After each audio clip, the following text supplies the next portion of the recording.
This is a Best in Climate episode of Earth Feels, where each week your hosts Rose and Christine read to you from some of the best climate-related blogs and articles on the web. Today's Best in Climate episode is entitled Climate Change in the Age of Numbing by Kari Marie Norgaard, who is a professor of sociology at the University of Oregon and author of several books, including Living in Denial, Climate Change, Emotions, and Everyday Life, from which this article is an excerpt of. And it's published on MIT Press.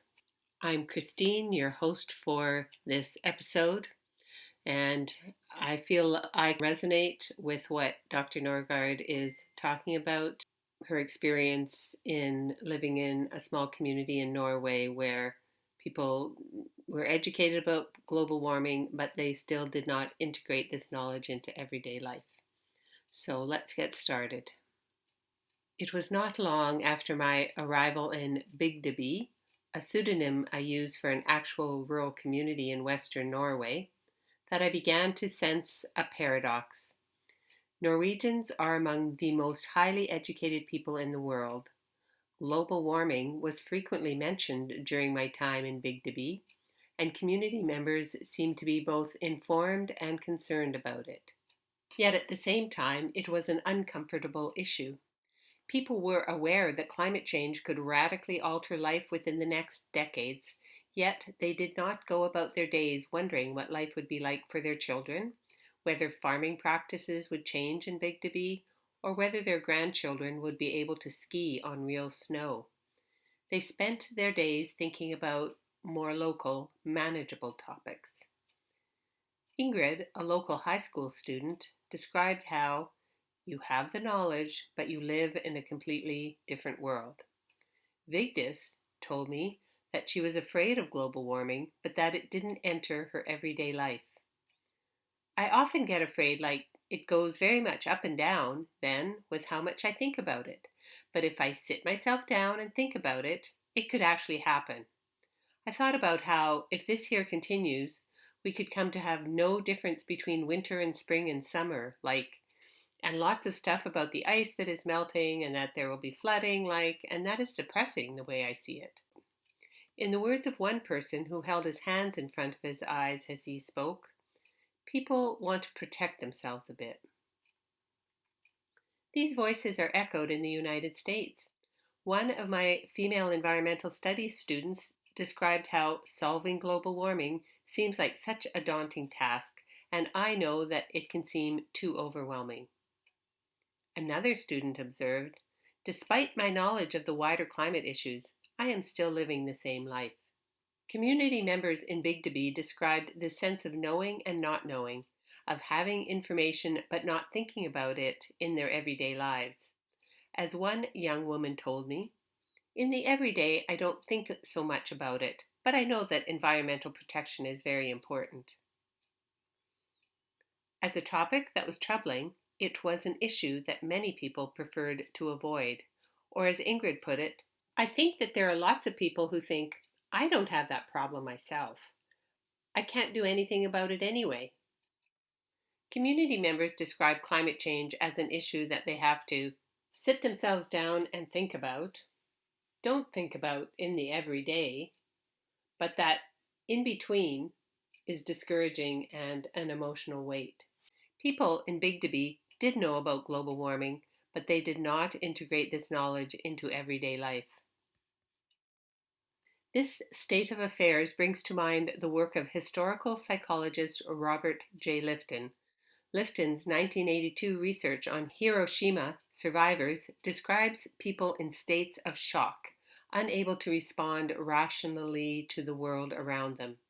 He calls this condition psychic numbing. Following his initial studies in Japan, much of Lifton's work has been devoted to describing the effect of nuclear weapons on human psychology, particularly for Americans. See, for example, Hiroshima in America, 50 Years of Denial. Out of this project, Lifton describes people today as living in an age of numbing due to their awareness of the possibility of extinction from the presence of both nuclear weapons and the capacity for environmental degradation. In this usage, numbing comes not from a traumatic event, but from a crisis of meaning. Lifton says that all of us who live in the nuclear age experience some degree of psychic numbing. We know that our lives can end at any moment, yet we live as though we do not know this. Lifton calls this condition the absurdity of the double life. We live with the knowledge on the one hand that we, each of us, could be consumed in a moment together with everyone and everything we have touched or loved, he writes in his 1982 book, Indefensible Weapons. And on the other, our tendency to go about business as usual, continue with our routines as though no such threat existed. According to Lifton, the absurdity of the double life profoundly affects our thinking, feeling, identity, sense of empowerment, political imagination, and morality. He writes, "If at any moment nothing might matter, who is to say that nothing matters now?" I adapt Lifton's phrase, absurdity of the double life, in coining the term double reality to describe the disjuncture I observed that winter in Bigdaby. In one reality was a collectively constructed sense of normal everyday life. In the other reality existed the troubling knowledge of increasing automobile use, polar ice caps melting, and the predictions of future weather scenarios. In the words of Kirsty, a teacher in her 30s at the local agricultural school, "We live in one way and we think in another. We learn to think in parallel. It's a skill, an art of living." This disconnect between abstract information and everyday life is also reported by Norwegian sociologist Ketil Skogen, who finds that for young people in a rural Norwegian community, environmental issues in general and global threats like the greenhouse effect in particular are seen as abstract and irrelevant and are generally not something young people think about. It can be easy to take such statements at face value, and most people do. But through his work on the sociology of cognition, Eviatar Zerubbabel reminds us that society teaches us what to pay attention to and what to ignore.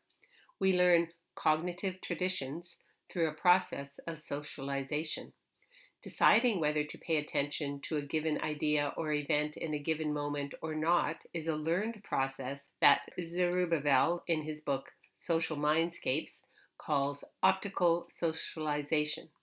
Quote, "Separating the relevant from the irrelevant is for the most part a social act performed by members of particular optical communities who have been specifically socialized to disattend certain things as part of the process of adopting the distinctive outlook of their community.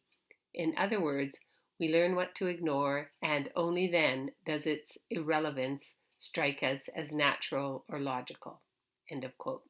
Zerubbabel tells us that rather than taking thinking as matter of fact, we need to realize that notions of what to pay attention to and what to ignore are socially constructed. We learn what to see and think about from the people around us. Zerubbabel's work tells us that whether people notice information about climate change is related to socially shaped systems of perception and attention. Whether they remember what they hear is a function of social systems of memory. Whether it is considered morally offensive or not is a function of whether it is inside or outside socially defined limits of concern. And the relevance of climate change to daily life is a function of socially shaped systems of cognitive organization. Cognitive traditions or collective patterns of thinking differ from one thought community to another. How we think is part of culture and marks our participation in community. Cognitive traditions and thought communities thus shape how and whether groups of people think about climate change and whether they perceive the topic as relevant for everyday life. From the inside, boundaries of thought appear natural, and common sense decisions about what to pay attention to or to ignore appear strange only when we are outside a given cognitive tradition. Zerubbabel calls this social shaping of our awareness, memories, and thought patterns the social organization of denial. Most research to date has examined denial on the level of individual psychology. Yet what individuals choose to pay attention to or to ignore must be understood within the context of both social norms shaping interpersonal interaction and the broader political economic context. Thus, Zerubbabel argues, and I agree, that we need both psychology and sociology to study the mental processes of attending and ignoring. From the former perspective of individual psychology, people block information on their own as individuals, but from the latter perspective, denial occurs through a process of social interaction. Zerubbabel also calls our attention to the normative aspect of how we direct our awareness. Indeed, in every community, there are social rules for focusing attention, including rules of etiquette that involve tact-related ethical obligations to look the other way and ignore things we most likely would have noticed about others around us. As Zerubbabel writes, not only does our social environment provide us with a general idea of what we can disattend, it very often also tells us what we should repress from our consciousness and ignore.